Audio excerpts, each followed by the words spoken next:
All right, let's get started. Good morning, everybody. Welcome to the second session of the day.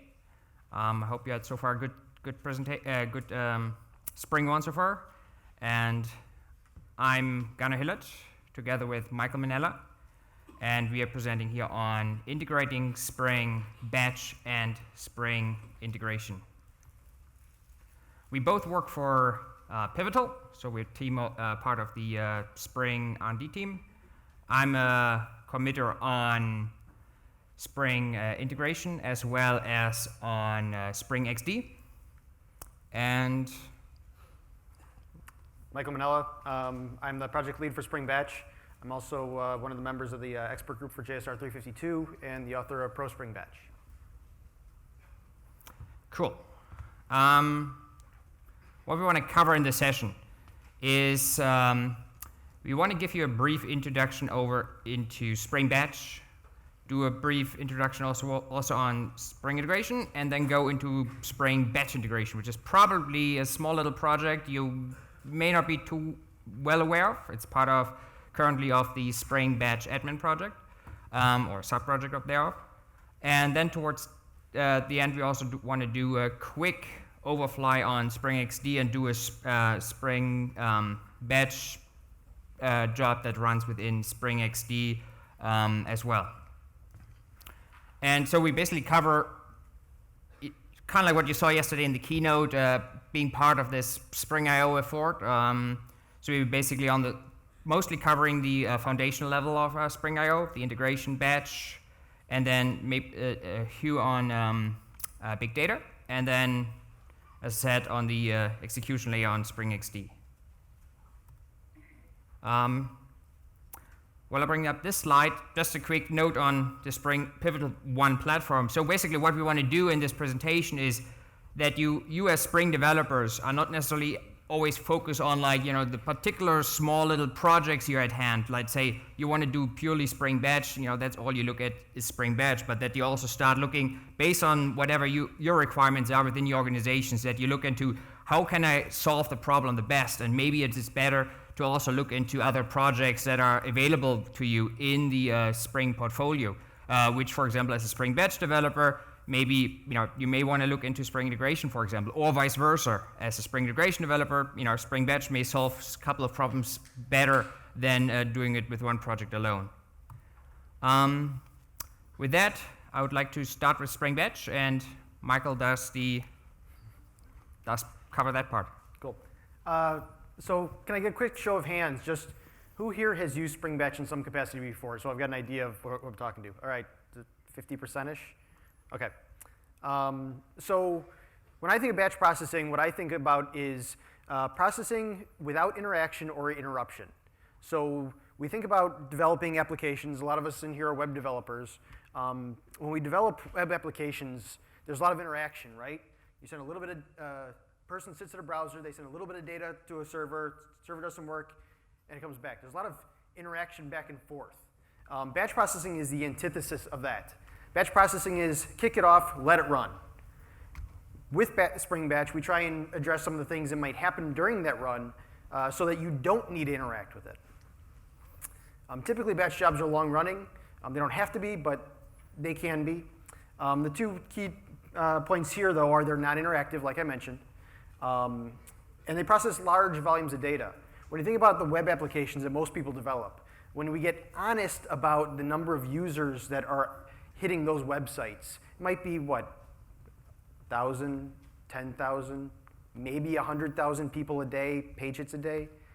A big website nowadays, for most enterprise developers, would be 1 million page hits a day, right? That's a lot of hits on the average corporate website. Yet with batch processing, you're just getting started at 1 million transactions a day. I've written batch jobs that have processed 1 billion records in a day. So the volumes of data you deal with Spring Batch, or batch processing in general, is typically much larger than web scale applications. Some examples of what you'd use Spring Batch for: close of business processing. So everybody here probably gets a statement of some kind, whether it be utility bills, cell phones, bank statements, et cetera. I can just about guarantee every one of those are batch processing. Import-export handling, so if you look at a Spring Batch step, what is it? It's a reader, a processor, and a writer, or an import, a translator, and an export. Large-scale output jobs, so spam, just about all of the spam you get is probably a batch job. And also, the last point here, Hadoop orchestration, so big data jobs. If you look at our Spring for Apache Hadoop project, that's essentially a number of extensions for Spring Batch for orchestrating your MapReduce, your Pig, your Hive, orchestrating those jobs. Some features that Spring Batch provides: transaction management. So all you need to focus on is the business processing.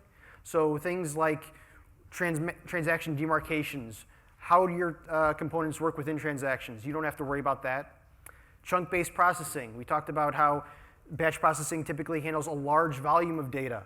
So typically you're not going to want to process 1 million records in a single transaction, right?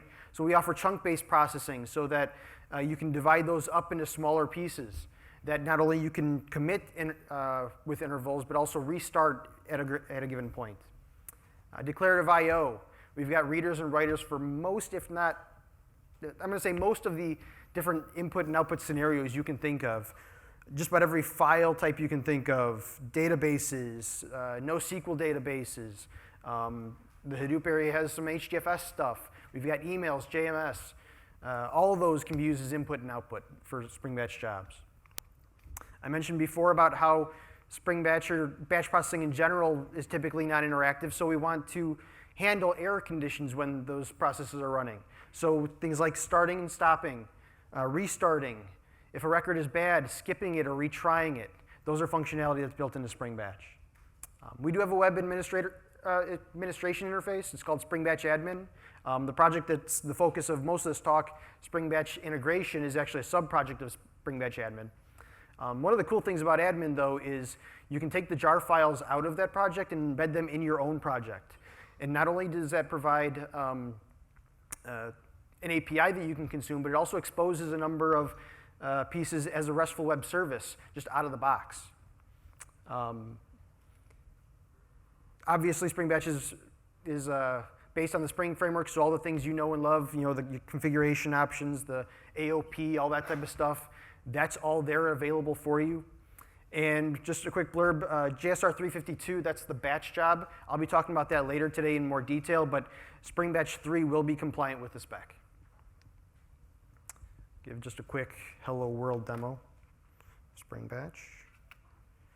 So this is just a little batch job. It's just going to display a hello world. It's just a simple tasklet. So you've already built it, right? So.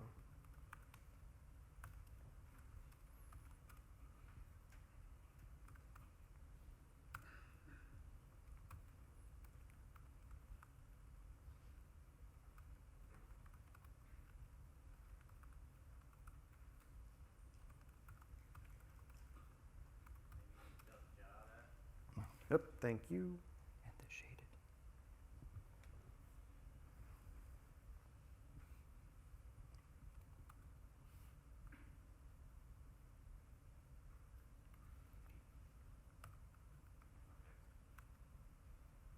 Pardon?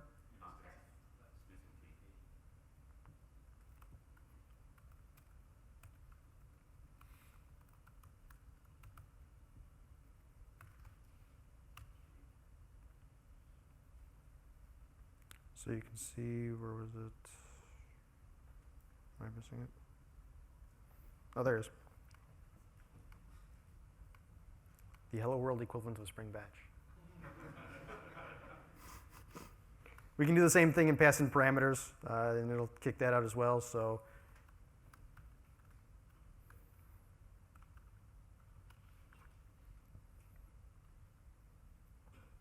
did I miss that? Nope, there it is. So we're just kicking out the parameter name. It is identifying. One of the features of the newer versions of Spring Batch is we now support non-identifying parameters. Type string, values hello. So like I said, Spring Batch hello world, pretty simple stuff. One nice thing about this particular sample is like when you typically run particular batch jobs, let's say with enterprise schedulers, and you may have multiple dependencies and etc. So what I've been using is the Maven Shade plugin, for example. So it basically allows you to bundle up all kinds of dependencies that you have within your project into one single jar file and execute that then from the command line. Oh, that explains the shaded part. I don't know if you want to go into the context file. Where's that at? Right over there. Thank you. Hello. Got it. So just to look at the configuration really quick. There's no way you can read that. Actually, let's do this.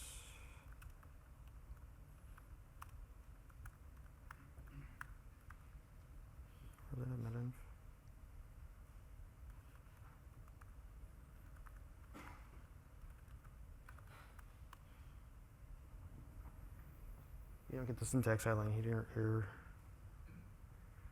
The things we really care about, though, are here. So you've got the batch job.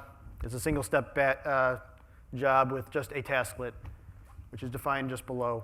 The tasklet is simply just a single execution container. So there's a single method called execute on it. Spring Batch calls it within the scope of a transaction, and we execute whatever code you have within there.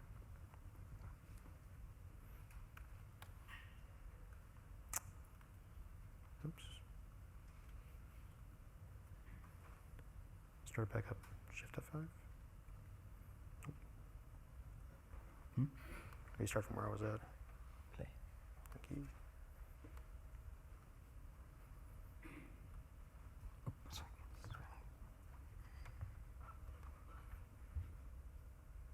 Thank you. So, Spring Batch concepts. A Spring Batch job is essentially a single process that runs from start to finish. So when we talk about long-running processes and with not having interaction, the job is essentially that piece of work that we want to execute without interaction. The step is a subcomponent of that. So a job may be made up of multiple steps. This example we just looked at is a single step job, but you can have multiple steps. They can have flows that with conditional logic and all the things you'd expect with any type of flow logic.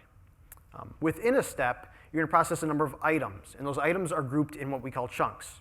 So if I'm processing a file with 1,000,000 records, I may want to process those in 1,000 record chunks. Each one of those, I will start a transaction, process them, and commit the transaction, allowing me to restart after a certain number of chunks. Each one of those chunks is made up of an item. An item is the individual piece of data that I'm processing. So that's the piece that I'm going to read, I'm going to pass through the processor, and then I'm going to pass to the writer. If we look at how these components kind of interact, the job launcher is used to actually kick off the job. So the job launcher kicks off the job, and it reports to something called the job repository. The job repository is where we maintain the state of the job. So in order to be able to restart a job, we need to understand where it is in that process.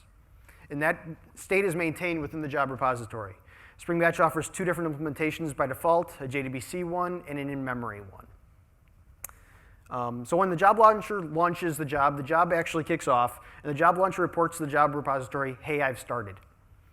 The job then executes a step, and the step then reports to the job repository, hey, I've started step X or step Y. The step is going to use a reader, a processor, and a writer to process your actual data. As that's looping through, the step is also going to report back to the job repository what chunk it's in. Chunk-related processing from a processing perspective looks something like this. So a step gets kicked off, and then for the number of items within a chunk, we're going to read them with the item reader and process them with the item processor. That loop continues until the number of items being processed is complete. We then pass that entire chunk in a single call to the write. That obviously optimizes output so that you don't have to call writes for every record. Obviously, if you're, let's say, writing to a database and you want to write 1,000 records, it's a whole lot more efficient to call that write once than 1,000 times. As this slide points out, the item processor is optional. If you're trying to just move data around, Spring Batch can actually be a really handy utility just for like piping a file into a database. You just need a reader, writer, that's it. This is. Can you read more than one? You have to read an item at a time, or can you read in large chunks also? That's based on your item. You're going to read an item at a time, so whatever that definition is, that's really up to you. Yeah. Is the commit strategy, is that something that's configurable by a commit interval, or is that just something that happens at the end? Yes. So you can configure it either via the number of items processed, that's out of the box, and then we also offer something called a completion policy. It's an interface that we allow you to implement that will that you then control what that commit interval is. If there's some other external state that you need to maintain or monitor, you can do it that way as well. Really quick, the question was how do you configure the transaction demarcations? This is just a sequence diagram similar to what I just explained. Launching a job, the way this works is the client's going to call the start method on the job launcher. The job launcher is going to call execute on the job itself, who's then going to actually execute the individual steps. When those steps return and the job returns, an exit status is returned. The exit status by default will be something that Spring Batch knows, so completed, failed, stopped. But it's also something that you have the opportunity to set as well. So if you need to provide some type of error code back to the caller, the exit status would be the way to do that. This is an example of what a simple file import job would be, like I was mentioning before about piping a job or piping a file into a database. So you got your file externally. Your item reader is responsible for the input of the step, so it's going to do the file reading. It's then going to pass that information to the processor, and then the writer is responsible for the output. One thing to note with this is that the step is each step is independent from each other. So if I have a batch job of 5 steps, step 1 is going to start, process, and finish. Then step 2 is going to start, process, and finish. And step 3. There are parallelization options of running steps in parallel, but you have to configure it that way. By default, it's a sequential thing. Like I said, we've got a number of readers and writers, flat files, XML files, JMS, databases, both relational and NoSQL ones. You can read and write, or you can write to email, so you can use this to send spam if you want. You can even implement your own. The job repository, this is where the state is managed. There's 3 main concepts that you'll want to understand with this. The job instance is essentially a logical run of a job. So if I have a job that runs daily, let's say to generate a statement. So I've got a statement generation job and it runs daily.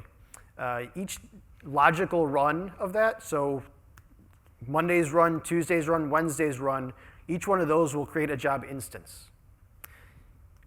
That execution may fail, right? Something may go wrong.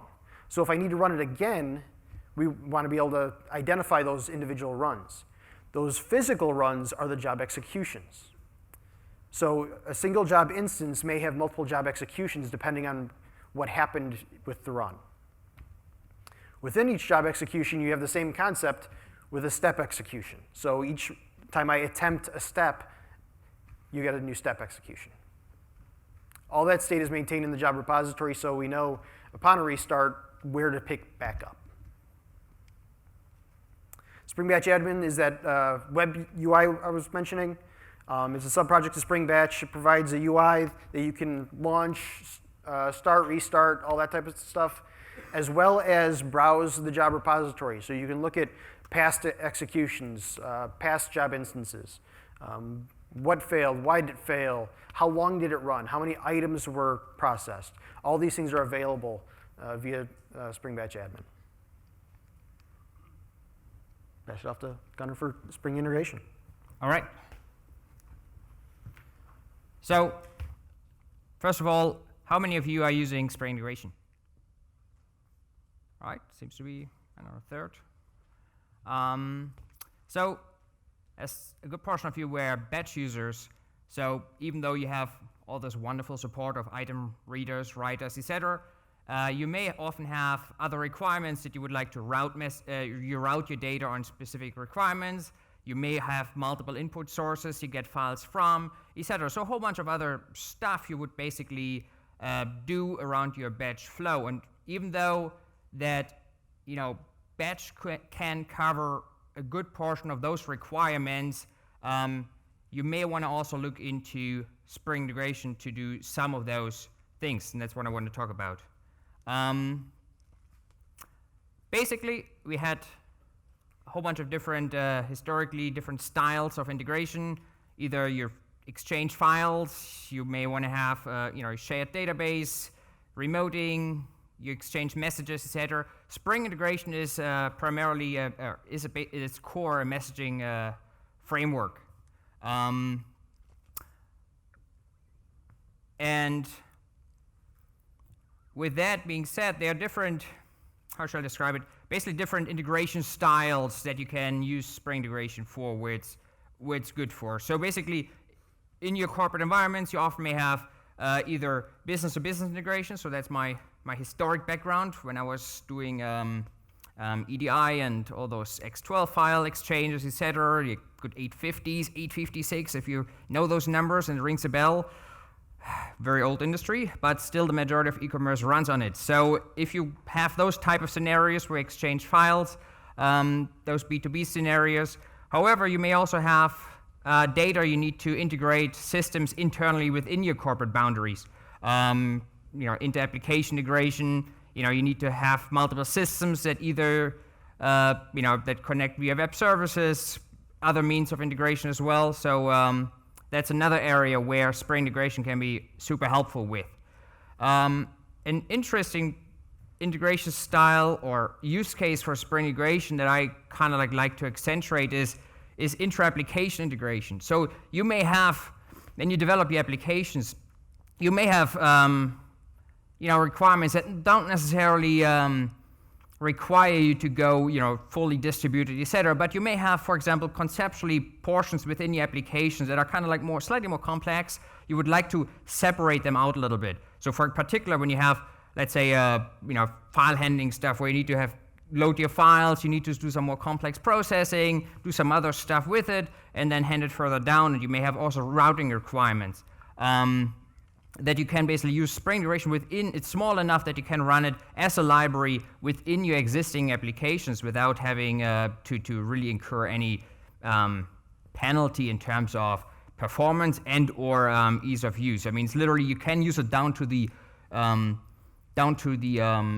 library level, so it's not like its own container, etc. That some of the other enterprise integration frameworks may require you to do.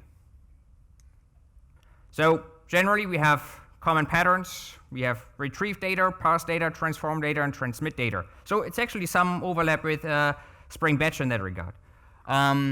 But you typically, while you could handle similar cases as, for example, Spring Batch does, reading files, processing files, it's, if you have probably 1 billion rows in your data files, you probably want to look at Spring Batch for that purpose. However, there's overlap. So based on your specific requirements, you can basically do similar requirements as routing, processing data, writing it out to different destinations. You can do that with Spring integration alone. So based on your requirements, take a look at both Spring Batch, Spring integration, or where your data needs are. Spring integration is based basically on the Enterprise Integration Pattern Book by Gregor Hope and Bobby Wolf from 2003. So if you have the Gang of 4 patterns for all your job interviews, I found this book actually super useful.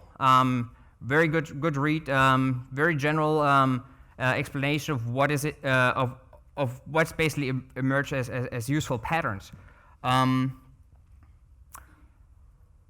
And the side effect of this book is also that it provides an icon library. That's basically, you can basically compose your, if you need to display of what those different patterns are. So they're basically patterns for, let's say, we have the channels, we have transformers in there, and I get into some of those later on in the presentation. So basically, for each of the patterns that are there, there's also a corresponding icon provided there as well. So again, in some of your corporate environments where you had like lots of the web service and SOAP hype, where you had to deal with BPEL and all that kind of stuff, this is, for illustration purposes, this is super useful.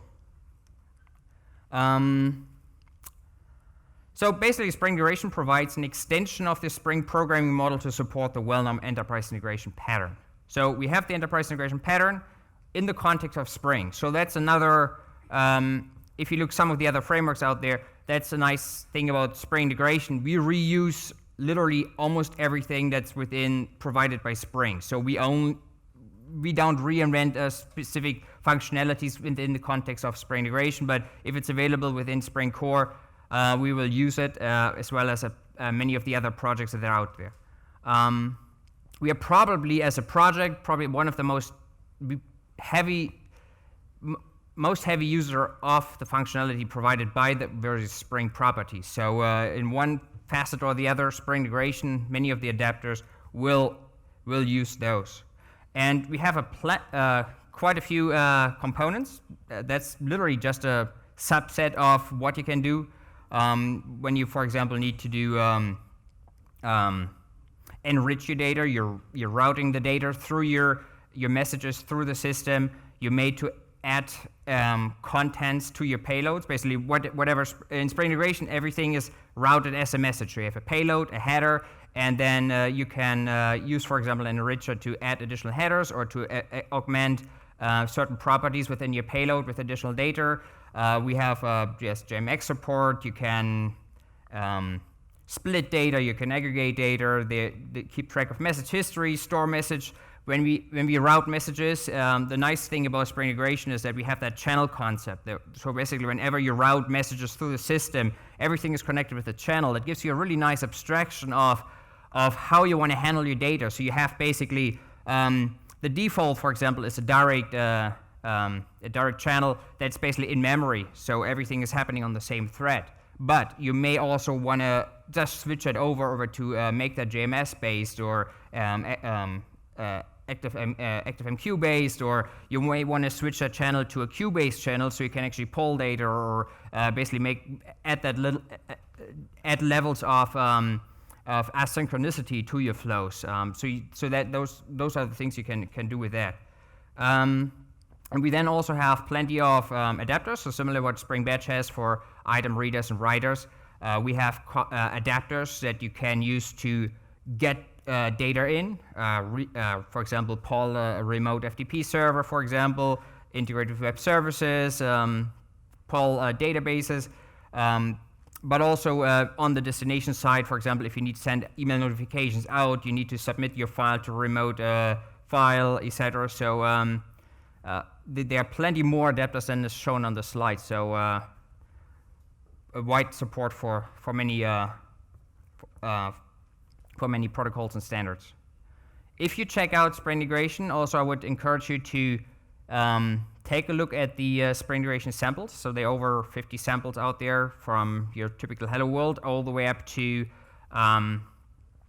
we have our cafe example, which gives you different full-blown kind of like application examples. So check those out. And with that, I would like to kind of like bridge over into Spring Batch integration. So I don't really have yet a demo for Spring Integration yet. However, at the end of Spring Batch integration, I would like to go into the demo portion. Basically, Spring Batch integration provides kind of like glue code, or basically it glues Spring Batch and Spring Integration together. As I said, it's part of the Spring Batch admin project right now, and it's kind of like a submodule under that. Eventually, we may plan on integrating it into Spring Batch Core, so that may be something for the future. And one thing, for example, that you have in your Spring Batch application that you run, for example, as a local in your enterprise scheduler, for example, you just run your Spring Batch that way. But as I said, you may want to have different sources of files. You want to do some pre-processing. You want to do some routing of data up front. So basically, you would like maybe start your Spring Batch job from within within the Spring integration flow. So in that case, there's some helper methods for starting a batch job through messages. So you can basically do event-driven execution of the job launcher, and therefore you can also easily support multiple sources simultaneously. So for example, if you have your files that you need to process with Spring Batch come in via FTP, you can pull those FTP, but at the same token, you can also have another where you have to basically just manually drop files into a local directory. You can do that and just becomes part of the flow of basically handing the data to Spring Batch. So in this kind of like little sample here, we have basically data coming in via FTP. We have a polling component over here, the inbound channel adapter, that will basically route then the file through a channel down to a transformer. So that's the symbol for the transformer. In this particular case, all we do basically is prepare the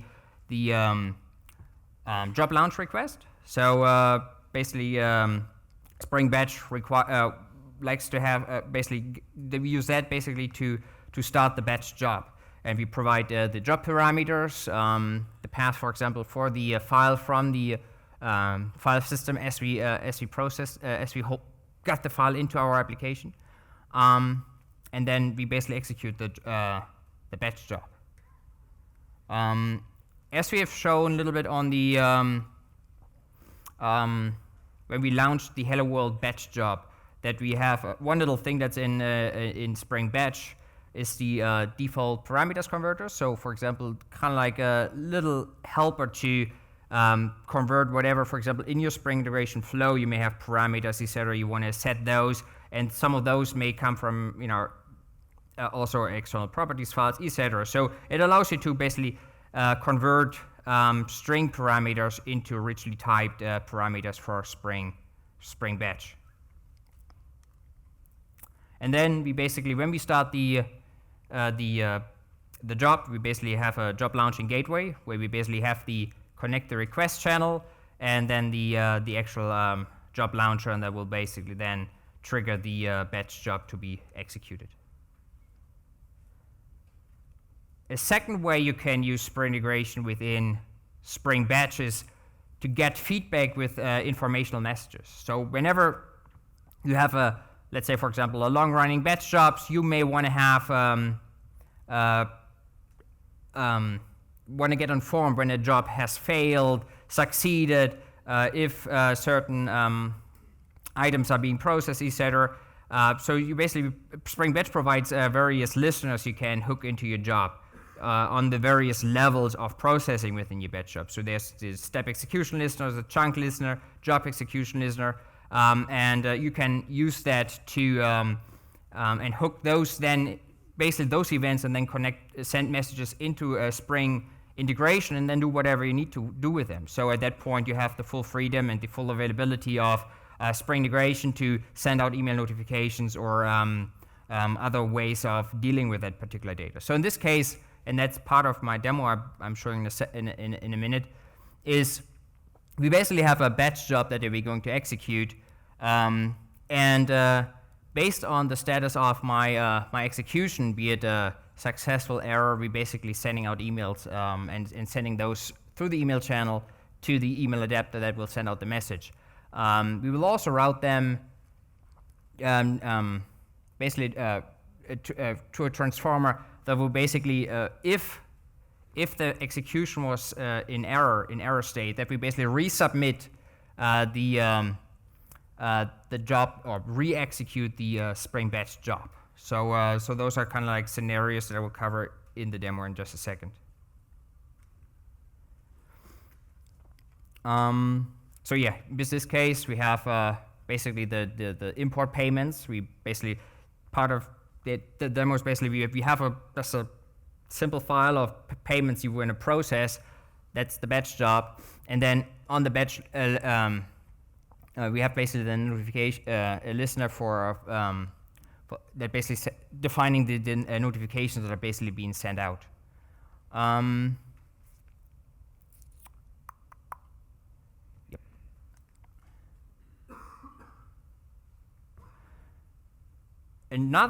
third way to integrate Spring integration and Spring Batch is by externalizing your batch process execution itself. So as Michael mentioned, is that you have by default Spring Batch is kind of like synchronous execution of your readers, processor, and writers. But you may have issues in terms of you want to parallelize certain aspects. So while Spring Batch itself provides facilities to parallelize execution of jobs and the steps, etc., you can also use Spring integration to offload some of that processing to do routing and transformation and the processing of some of those steps and trigger it from Spring integration, Spring Batch. So we have, for example, you can do asynchronous item processing using the async item processor, the async item writer. So basically what that allows you to do is that you basically wrap your existing item processor with the async item processor. And therefore, basically when you process your item in your Spring Batch job, that you basically get a future back, a Java future. And that will basically hand it over to your item writer, and as the processing finishes, then it will write the item out basically to your writer you configured. Also, you can do external chunk processing. So there's the chunk message channel item writer that you can externalize the chunk processing in batch. So there are different various ways of how you can parallelize your processing in Spring Batch, and I would like to go through a few of those in the next few slides. As I mentioned, we have the async item processor, async writer. In this particular case, you don't, as I said, you can basically wrap an existing processor and writer with the async item processor and writer to basically get that asynchronicity in place to and basically pass a task executor. However, you can also basically pass for your item processor, basically use a Spring integration gateway to basically send the message out to a request channel. You get the response back, do your processing that way. It still returns a future, but when the processing finishes, writes that basically out using your item writer. So it gives you a way of if you have too complex processing in your processor to do that outside of Spring Batch. One other way that typically, and this kind of, so far, for example, the async item writer processor, it's kind of like one of those little hidden gems that's, if you do a Google search, it should come up better in the future, hopefully.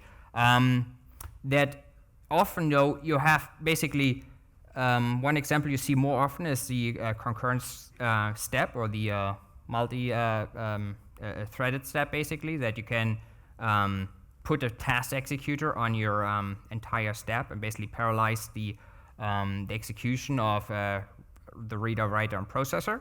But that comes with a disadvantage. So basically, at that point, since most of the item readers in Spring Batch are not thread safe, you may have to forego restartability on your batch jobs when using the concurrent step. However, the async item processor, so basically both of them kind of like allow you to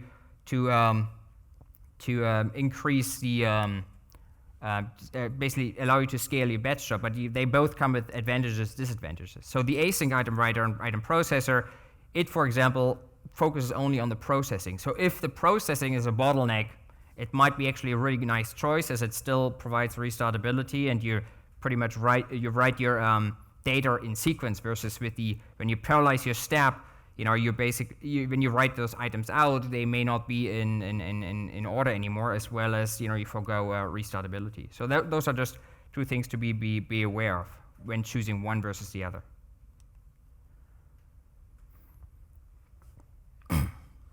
Then there's also remote chunking. So instead of, in this case, just sending out the items for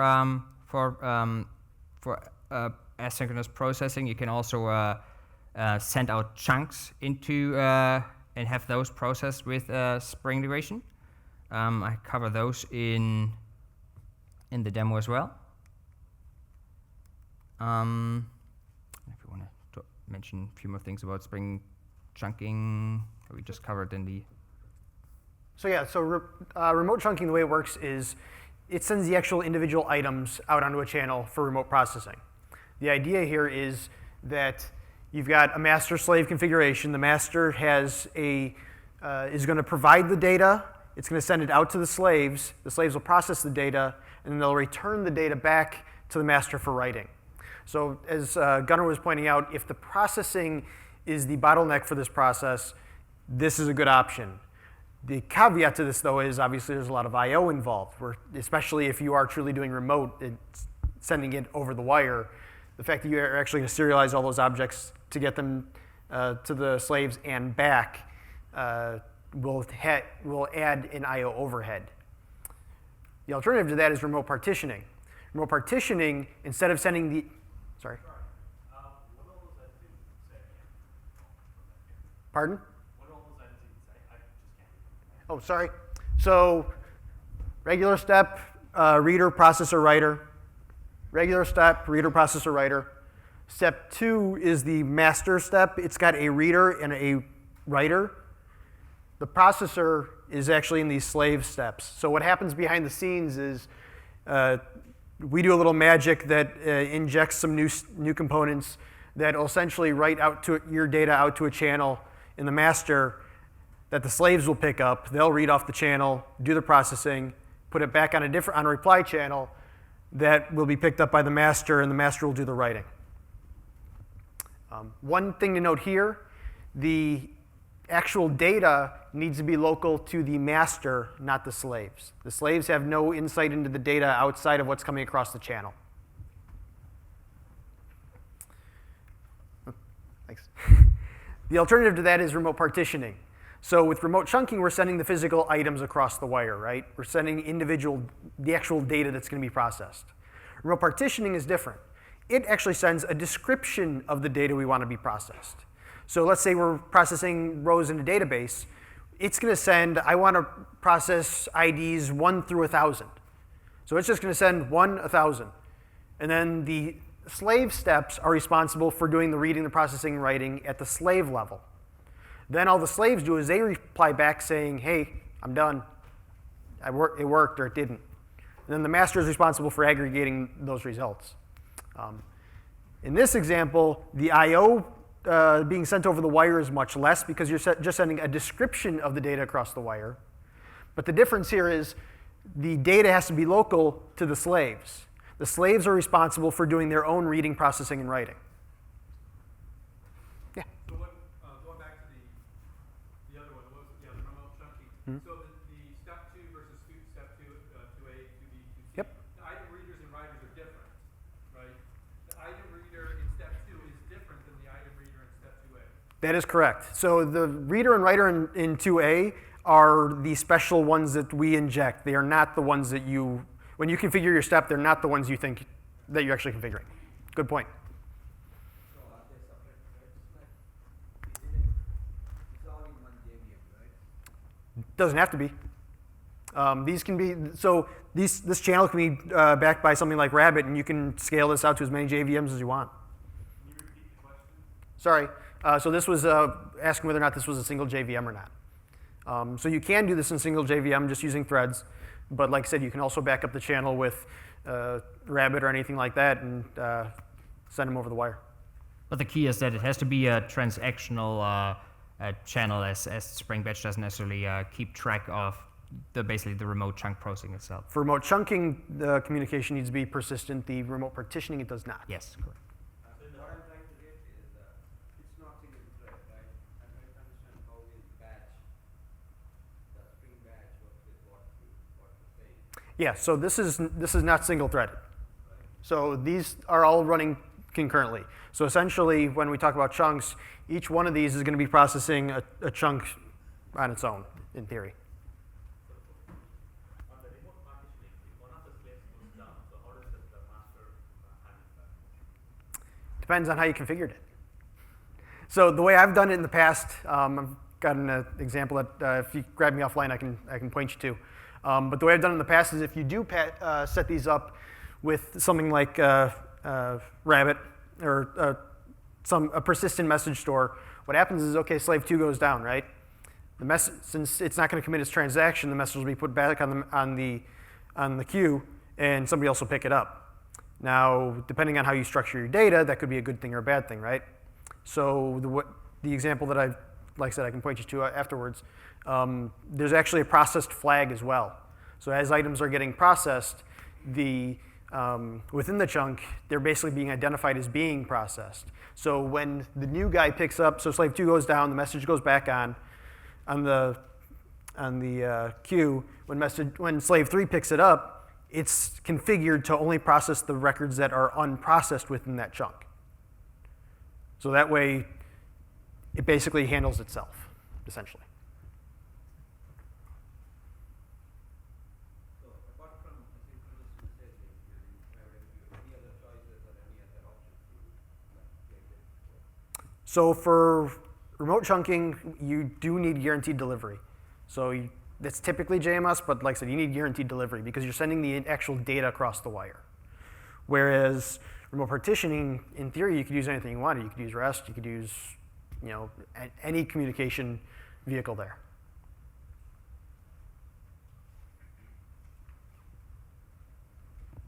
Back to you. Oh, just one slide. So just one more note for remote partitioning is that basically there's the the message channel partition handler that allows you then to send send those partition data out there into the Spring integration world, and that's basically where you can define how your what kind of implementation, be it for example JMS or ActiveMQ, you're going to use, and send that data out to the slave, do the processing, and integrate it into the whole partitioning setup. So with partitioning, there are two key components you need to realize or add to the normal batch step. There's a partition handler and a partitioner. Okay, so the partition handler is the piece that is responsible for understanding the fabric that you're distributing this data over. So in this example, using messages, we provide a message channel partition handler. So it understands how to communicate with channels and send data out over channels and receive data over channels. The other one we offer is a thread pool one. The other piece you need to understand is the partitioner. That's the piece that understands your data and how to divide it up. So if you have a database, you might create a partitioner that understands this column is important and I can divide this data by that column. Or you may have HDFS where you may partition by nodes within your cluster. So partition handler understands the way the data is being distributed, and partitioner understands the data that needs to be divided up. And with that, going to demo time.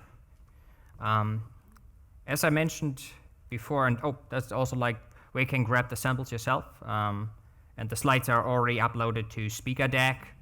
They're also uploaded to the Spring One site, so it should be available there as well. And then you can basically grab any of the samples we show from GitHub. So in this particular sample, let me just go in here. 1 second. Let's do that. Zoom in a little bit. Is that readable? Okay. That basically have several variations on the same theme for this demo. So the core is that I have a payment file that comes in. It contains 27 data. Let me just show you the data we're going to process. It's nothing super fancy. and we're using Spring Batch to process those. So in the first example, we have, which just payment import. All we do is traditional synchronous processing with Spring Batch. We have the meta-inf. We go into the integration context. Batch context.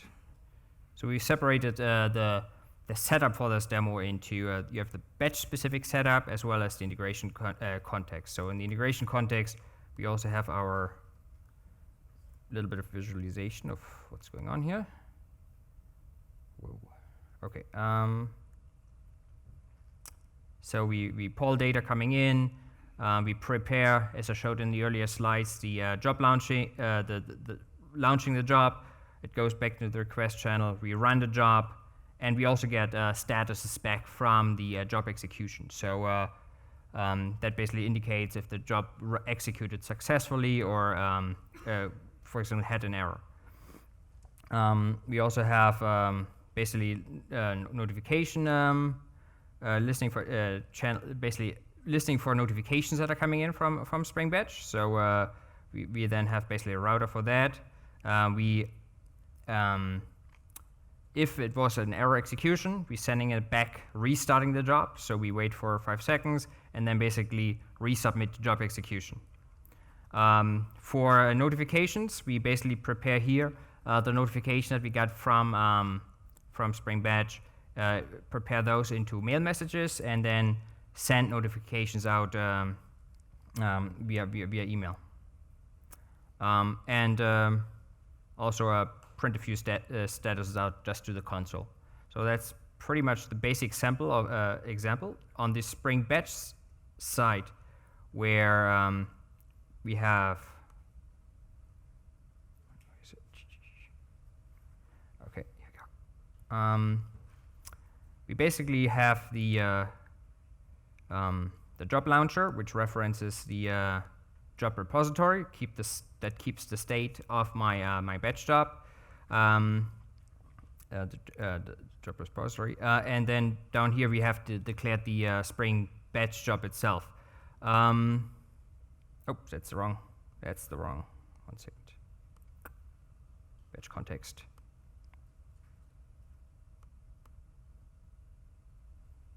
All right. Similar here. We have here we have the batch job that basically declares the import payments. We have one tasklet in here, one step, load payments, which basically then defines my chunk, my item reader, writer, and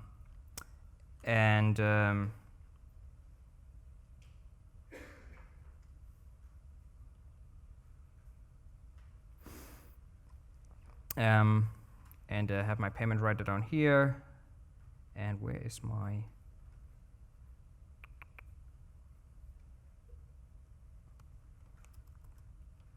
I forgot something. I must have. Okay. And basically we have. Don't do demo preparation at night. We have. Let me show you the remote chunking.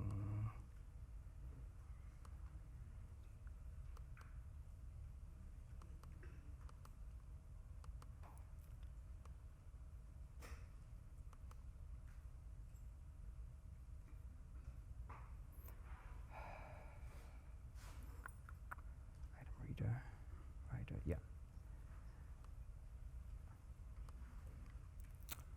Basically, I could have sworn I had a processor in here. I think I must have forgot that one.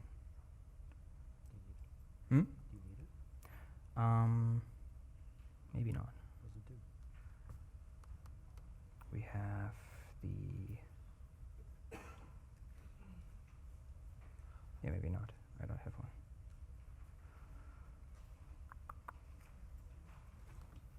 Okay. Let me just run the. Yeah, I think that was actually correct.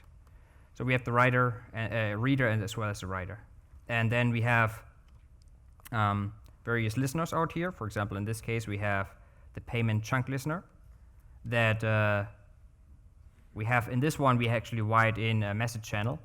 So when we have read errors, that we can send those notifications out to the channel. And in this case, if we have a parsing exception on the flat file, that we basically send out a notification out there, hey, processing of a line failed, for example. And in that case, you can also, depending on how you configure your batch jobs, right? You have, you can either fail the job when items fail, basically cause passing errors, etc. Or you may also set, if it's non-critical data for specific use cases, that you also want to skip, for example, processing of rows in your data file. In this case, we just send out error notification when that happens. All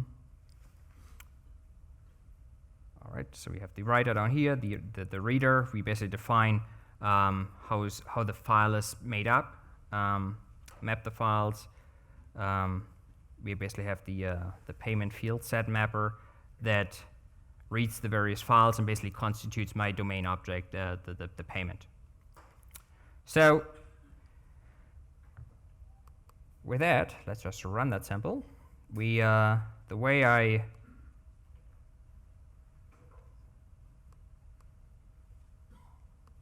in this case, I'm starting a main class. So that will basically just run the process. It will trigger then Spring integration to pull the data file that's located under payment input and process a file and store it into an embedded database.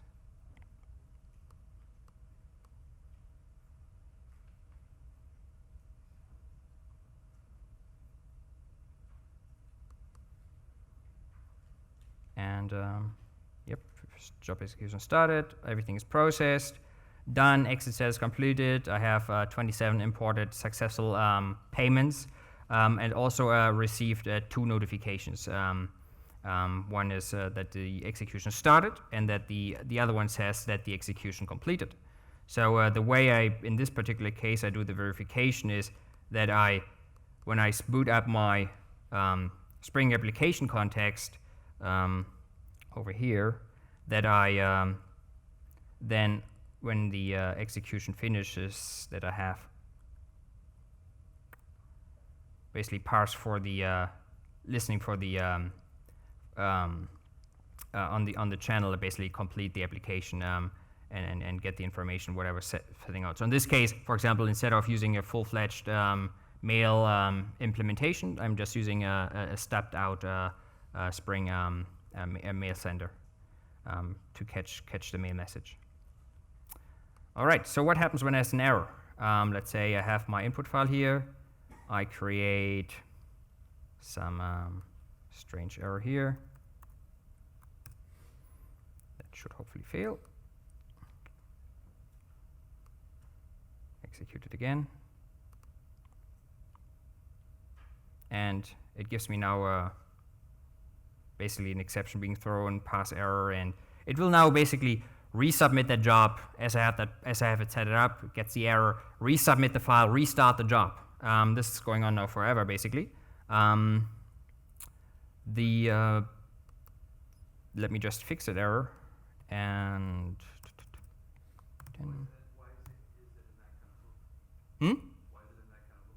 that's basically how I set it up in a sense when I did let me show you on the slides itself.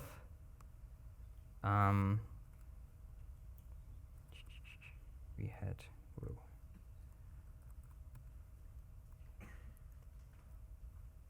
So basically when I execute the batch job, that I basically get the error, an error status back that, or basically notification that at that particular, I get the flat file parse exception that the parsing of that particular line item failed. I sent that, that basically generates a notification, the job failed, and then I reroute basically based on that error state. I say like, let's re-execute that job and resubmit that Spring Batch job.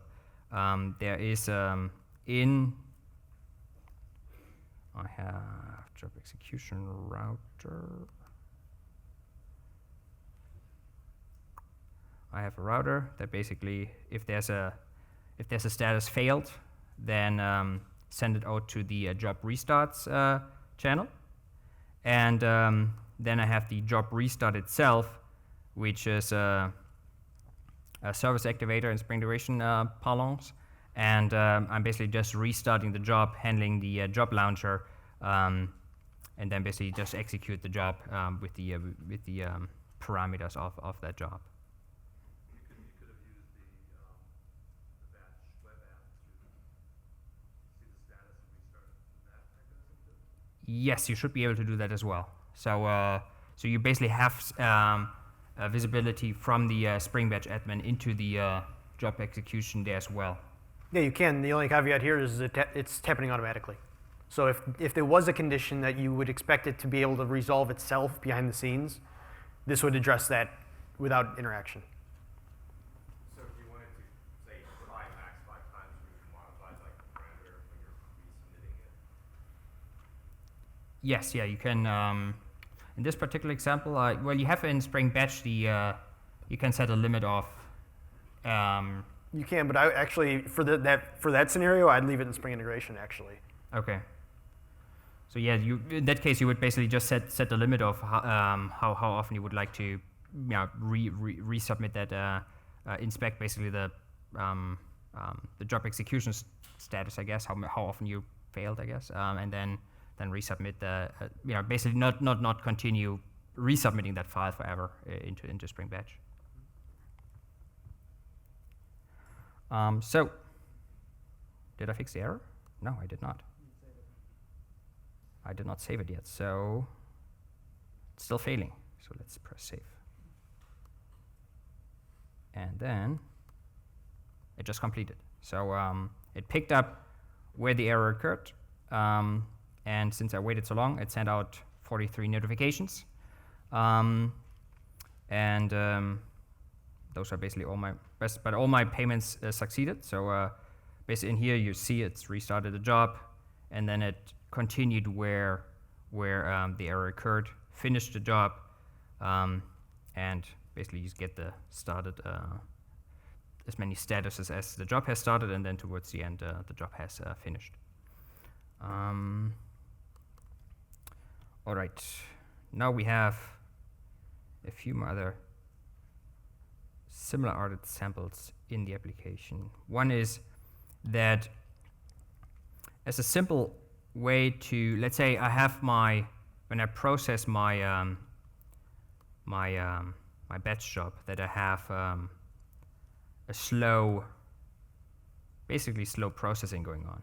That I have my item reader, I have in this case an item processor, item writer, that I may have to make an expensive web service call, for example, in my processor. It takes seconds to execute, right? So that kills you. And so basically what you can do is, in this case, is to do a multi-threaded step, for example, or as one option, as noted. I basically configure my task executor here, pass that into my Spring Batch tasklet. I give it a throttle limit because the default is 4, so that might be not something you may want. So you want to may set that, and yeah, that's basically all that is to that. So basically now the step will be executed in parallel with the disadvantages as noted earlier, that you may have issues in terms of restartability, and that, for example, your results may not be in order, but it executes in parallel. So if I run this particular example where I have a payment processor, which all it basically does here is I'm sleeping for 2 seconds, and when I execute that one, just close this, that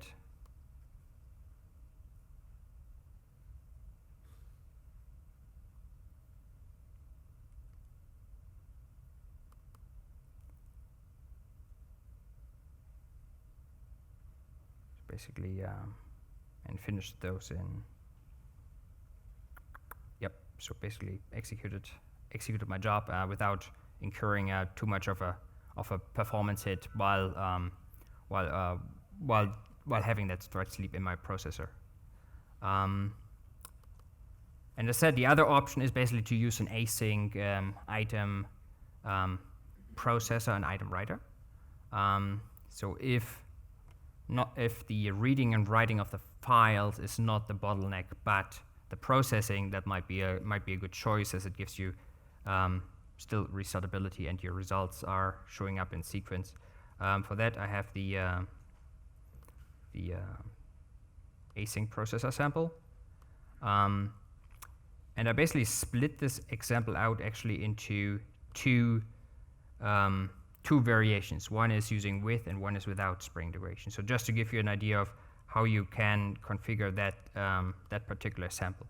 So you have, in this particular case, I have a batch context. I have pretty much the same setup. I have item reader, processor writer, and down here I have my async. My async item writer. My async writer and the item writer. So basically, I'm using the existing item writer and the existing reader, but wrap those basically delegate to via the async writer and reader. I have two profiles down here. One is with and without Spring integration. So in this case, when I'm not using Spring integration, I basically just refer to my item my item processor and just call my business service directly.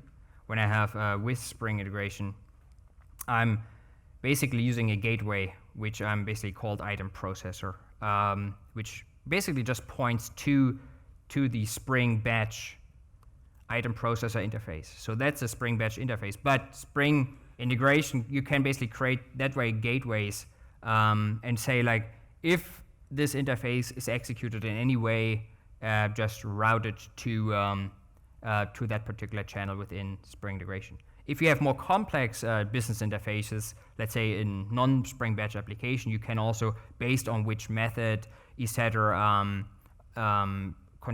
basically route to various different channels throughout your gateway. So that's a nice way to abstract your own business applications to make them basically unaware of Spring integration to some degree.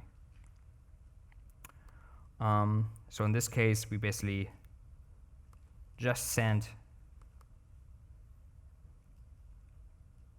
Okay, so we basically use with Spring integration. We basically send it to the send item channel. We get it back on the get back the process items. So we send it out, and send item, and then basically at the other end of my channel, I basically then invoking the business service. So, but you could have additional components in. So that's kind of like the freedom it gives you, is that you don't have to basically do your own, do everything, create a little monolithic processor, but it allows you to kind of like break out and do additional decision, kind of like in a very isolated fashion. All right. And all I'm doing here basically on my processor is process by Spring integration. I basically set that basically using an enricher as an additional step in my flow here.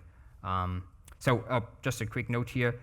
Typically in Spring integration, you basically connect your various components via channels. But if you have, you can do a chain where basically you don't have to define the various channels and basically only set the input and output channel on the chain itself. So in this case, service activator, do my business processing, and then do an enricher and add one basically it sets the comment property on my payment domain object and sets that string. All right, let's run this sample here. Run as Java application. And when you start the application, it basically gives you two options. One is to use the async item processor and then use the same with Spring integration. So let's do number 1. Basically sets that the environment profile within Spring, and activates that profile, does the processing, and done. We get everything processed, executed in 6.5 seconds. All right. So in the output, it's not necessarily hugely different. When I do the same with Spring integration.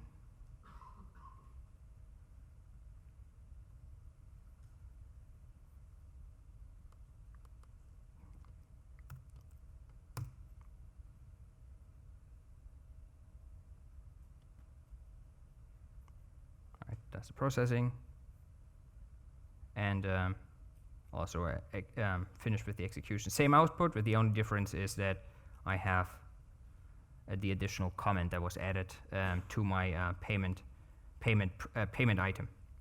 So just show you quickly the integration setup. Oh, wait a minute. Yeah. So yeah, there was basically nothing. Beyond that, what I had in my batch context file, there was no special setup differences. So for those little differences to existing batch flows, you can actually change the behavior of your batch application to add scaling behavior, relatively easily without too much. Without necessarily going into the whole setup of creating like remote partitioning and those kind of things. So those are easy low-hanging fruits to for your applications. And then of course we have I have also an example on remote chunking.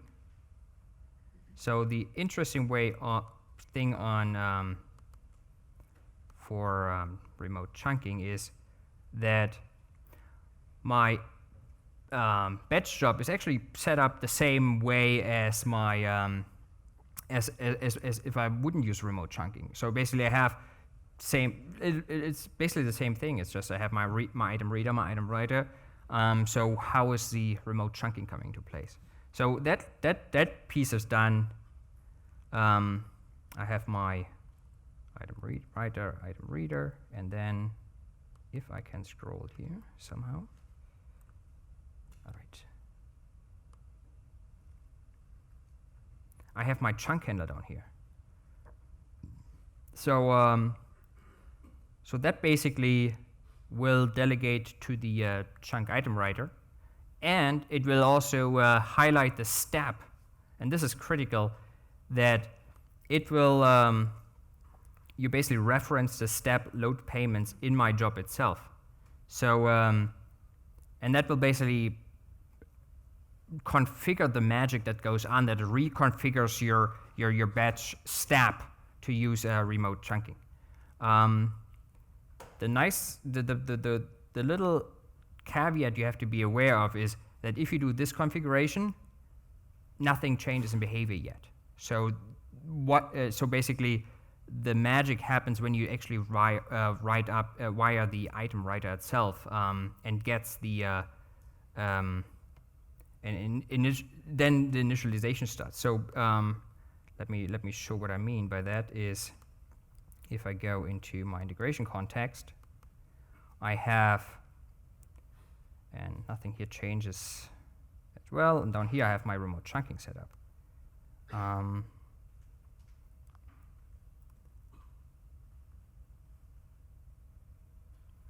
So I have basically my chunks that are coming in, chunk replies when I'm basically done. I have my service activator that basically refers to the chunk handler. Chunk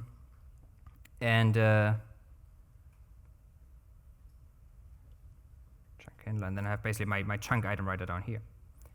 So only if you execute that chunk handler, which was in the batch context down here, does actually the rewiring take place. So this is a factory bean. It's executed on the getter that basically reconfigure my Spring Batch job and initialize remote chunking. Just a caveat to be aware of. So let's run this example.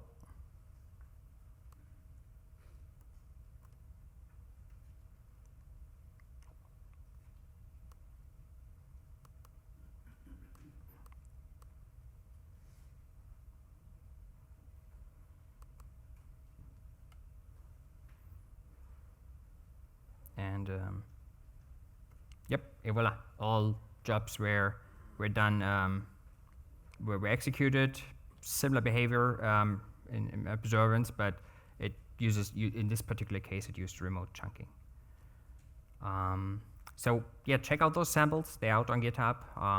They should be, just check them out, run them, play with them, and kind of like get a feel for the different behaviors that you can, how you can use Spring Batch and Spring integration together. Questions so far? All right. Yes. Not necessarily this one. I don't think it's this one. But, Yeah. it's more about restartability of the Spring Batch or integration job. I'm talking about more like a catastrophic event, pull your plug on your computer. How would I think that there is an open bug report on that, and actually I have to go to change the statuses in the batch repositories or something to be able to restart the same job exactly. Is that the case still, or is that solved, or? So you're talking about, and most of these remote execution ones. This one that when you're running also the distribution, obviously. Right. But it's even the case of the single non-distributed kind of batch processing when I'm having regular. I'm more like the case when I'm triggering the batch up by message. Mm-hmm. So it's not exactly like just like this. But when I'm triggering by message, so the message carries the batch identifier, the job identifier, so it sticks basically for this test. And then I'm running the job, and then I'm processing some chunks. I have some long running chunk processing, so it takes a while.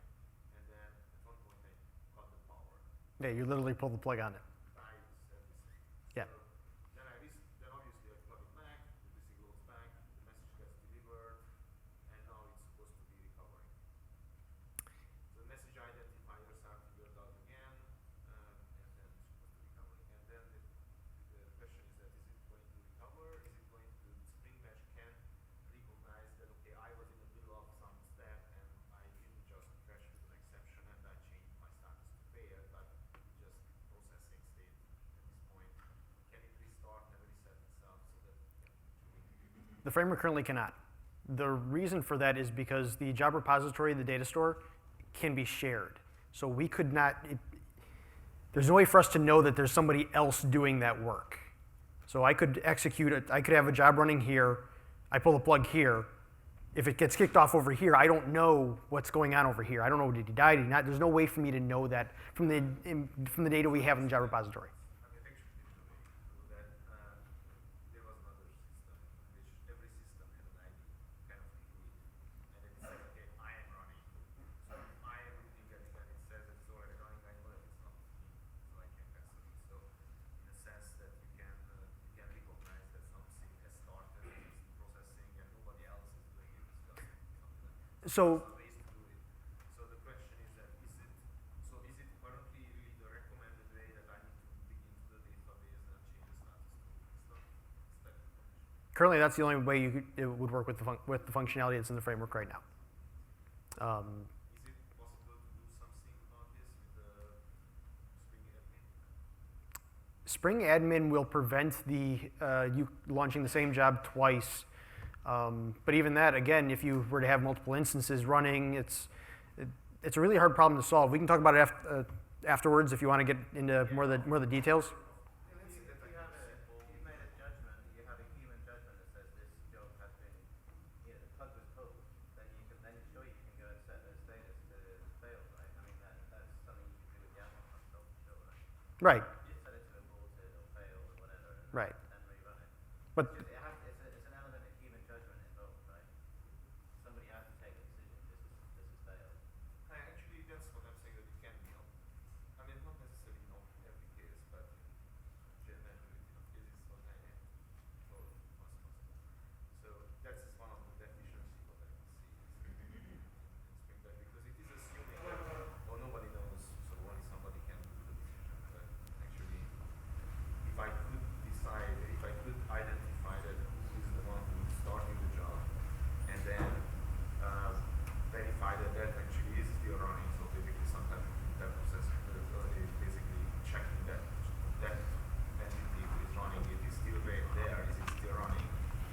Well, there's nothing preventing you from extending like a job launcher that adds that additional capability. But I understand that we have that. I see that that's actually a log report function, whatever it's called. I'd have to look into your But maybe we can take that question maybe just after the slide. We will be around here for more questions because I have like one more demo I want to get in, and I only have 8 minutes left. So.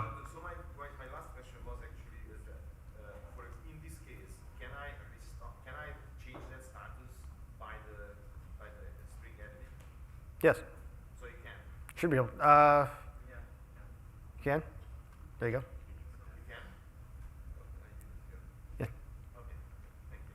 That's good. All right. So basically, what I want to do now is just a few minutes I have left over to give you a very quick high overview of what's coming with Spring XD. So we will certainly hear much more details in many of the other related sessions on Spring XD, but also there are multiple sessions on Spring integration as well as on Spring Batch during the conference.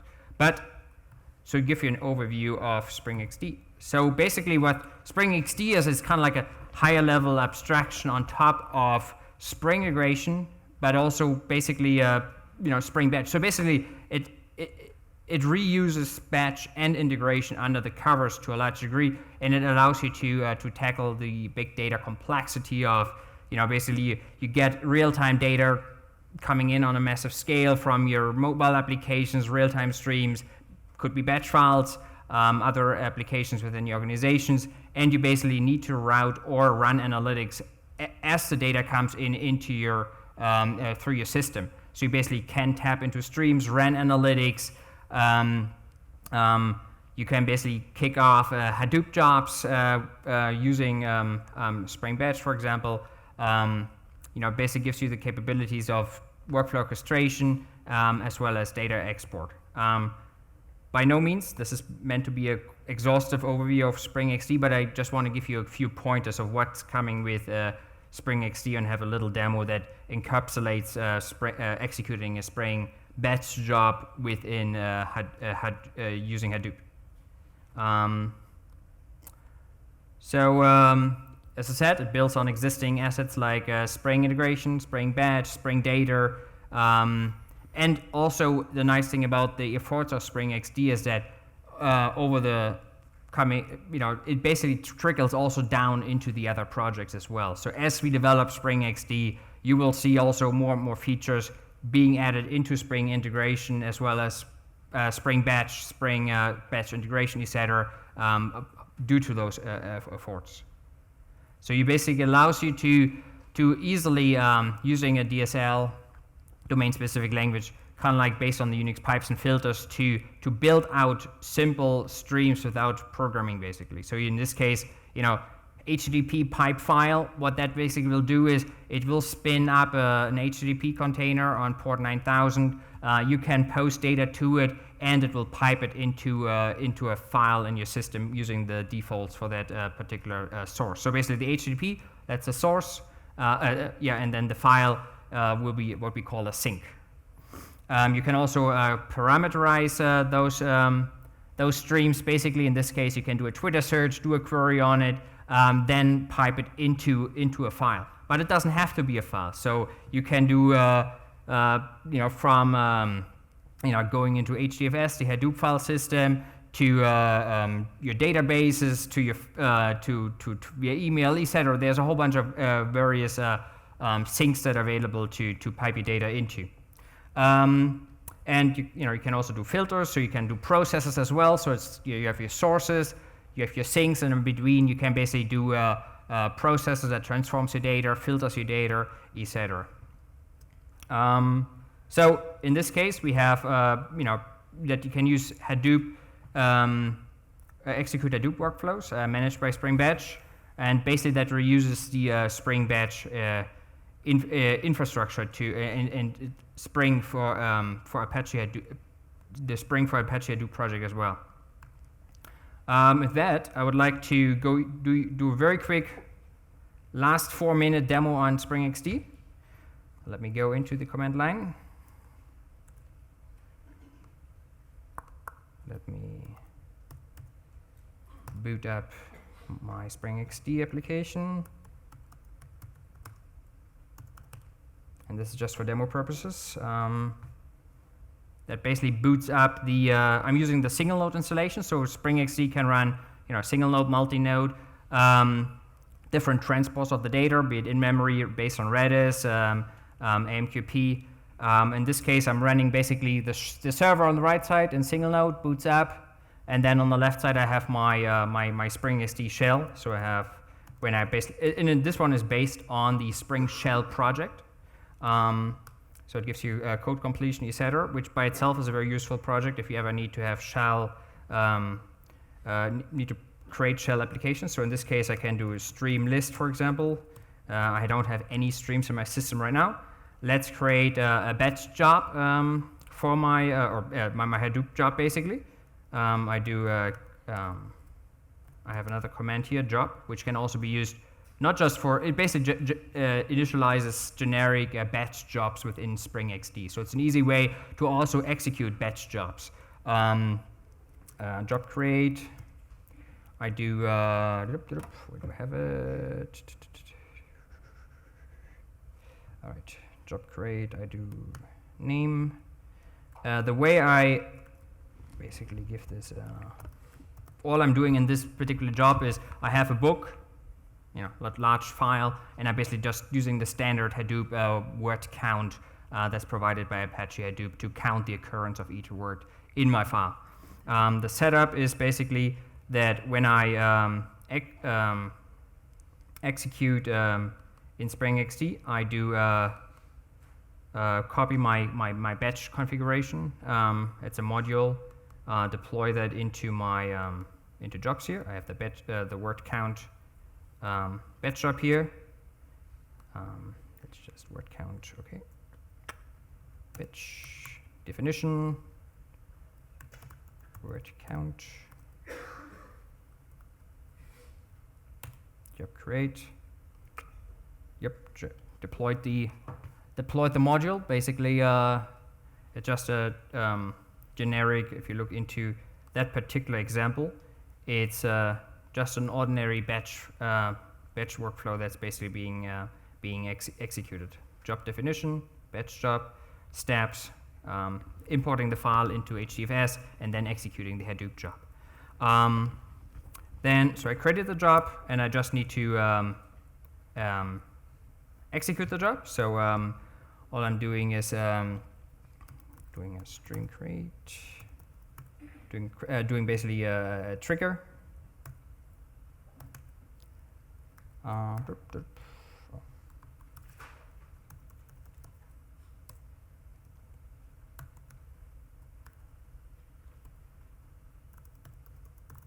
Do a trigger here, job, and then bstch.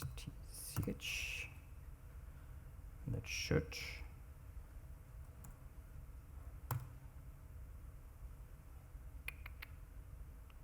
trigger my job at job.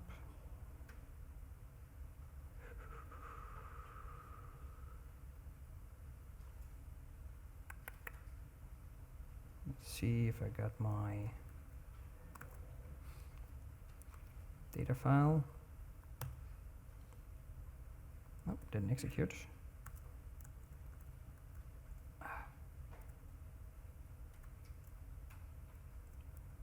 What happened?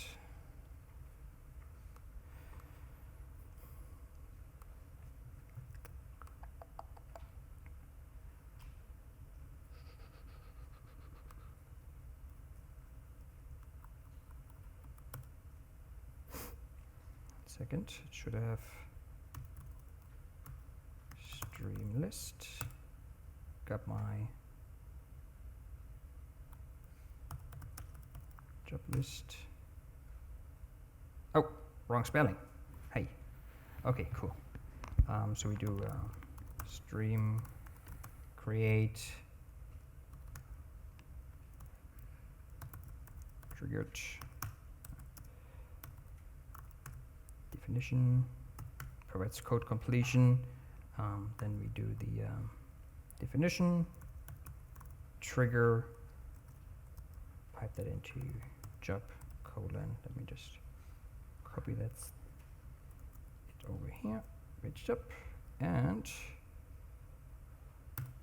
we should now see some activity here. Yep, cool. So the batch job is being executed, and this is just a little example. In this particular case, I just created an ad hoc trigger, but this could easily be a trigger that basically is based on cron jobs, etc., that I'm turning, or it could be I could just literally just do something what I did before, create an HTTP, pipe that into my Spring Batch job. So basically, you hit that port and my job gets executed. You can even provide basically the batch job parameters as shown earlier, and basically parameterize your batch job you want to execute. So executed the batch job. That should show up in my Hadoop file system. Count. I can also execute the Hadoop file system commands from within the Spring shell, so that's available as well. So I'm going into, let's see, count. Out. What do we have? Let's do a cat. And then let's take a look at what is in there. And basically have the counts of each word in the batch file that was based on the Nietzsche import file I was using. So that concludes my demo portion. If you want to take a look at that, that's also on the Spring XD samples project. There are various of other batch projects, batch samples as well, other Spring XD samples. Check those out. Also additional resources, feel free. There are plenty of books on Spring integration and Spring Batch out there, including Michael's own book. So check those out and learn more. There's basically a session on JSR 356 by Michael later today, 2:30. Then there is a session on Spring integration internals tomorrow. There's tackling big data complexity with Spring also on Wednesday, and real-time analytics with Spring on Wednesday as well. And then you will probably see also more stuff in the keynote later tonight. So thank you so much for the session. We stick around here for more questions if you want to. Thank you.